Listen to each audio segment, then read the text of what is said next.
What's up, YouTube? This is Too Raw for TV. All right, shout out to the brother Daryl Sloan Coleman for putting me on to this one. Much respect to him, longtime subscriber. I'm going to put a link to the Athletic in the pinned comment in the comment section below. So, according to this article, the Milwaukee Bucks are interviewing former Warriors head coach Mark Jackson for the head coaching job. The Bucks are interviewing former Golden State Warriors coach Mark Jackson for the Milwaukee Bucks' vacant coaching job, league sources told The Athletic. Here's what you need to know. Jackson coached the Warriors from 2011 to 2014. He had a .526 winning percentage in 3 seasons as the Warriors coach. Jackson was a finalist for the Sacramento Kings coaching job last year. Mike Brown was ultimately hired for the role. The Bucks finished atop the NBA standings with a 58-24 record in the regular season. The team parted with former coach Mike Budenholzer after losing in 5 games to the Miami Heat in the first round of the playoffs. Jackson has not been an NBA coach since he led the Warriors, but he has still been around the game as a color commentator for ESPN's NBA broadcast. Jackson compiled a 121-109 regular season record in 3 seasons with the Warriors, but ultimately couldn't find enough postseason success. Of course, we all know that he was replaced by Steve Kerr. But he is the one that created the foundation to which Steve Kerr profited from. Steve Kerr did make a couple of twinks, a couple of tinkers here or there, but more or less, Mark Jackson helped to build the foundation of that team. Of course, Mark Jackson played 18 years in the NBA from 1987 to 17 years, from 1987 to 2004.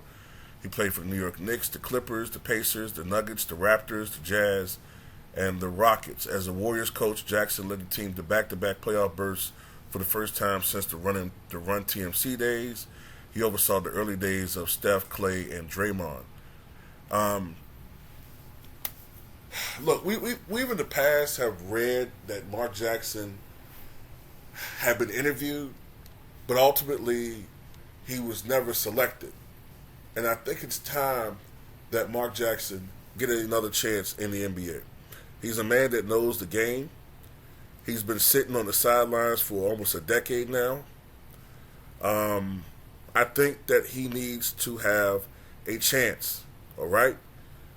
For once, let him benefit from someone who had created the foundations but needs someone else to make that push from a perennial great team to a dynasty-type team. Mark Jackson, I think, is that man. Let me say this.